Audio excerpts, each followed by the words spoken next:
Alors, pour votre laboratoire, vous avez un interrupteur photoélectrique de type standard qui est équipé d'un émetteur et d'un récepteur à l'avant à infrarouge. Alors, impossible de venir percevoir le faisceau lumineux à l'œil nu. Juste à l'avant ici, vous avez deux DEL, dont une qui est allumée ici, qui est la verte. Puis je passe ma main, la orange. La verte indique que votre interrupteur est alimenté, mais aussi si elle demeure fixe parce qu'il est stable.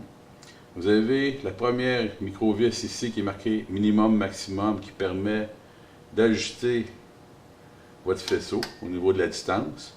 Vous avez aussi l'autre microvis qui est ici qui est indiqué D et L.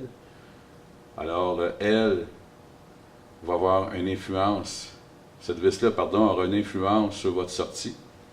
Pour l'alimentation de l'interrupteur, eh bien, le fil brun sur le 24+, le fil bleu sur le 0 V, la sortie qui est de type PNP, alors va se rendre sur mon relais, et puis la borne opposée à mon relais sur le 0 V.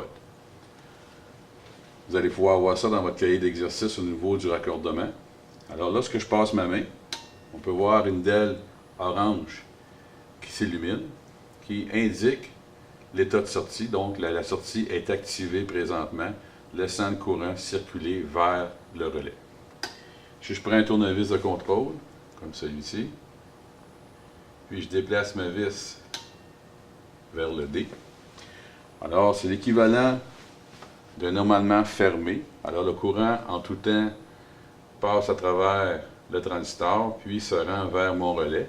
Et quand je passe ma main, ça devient le contraire. Le courant est interrompu. Voilà pour votre laboratoire.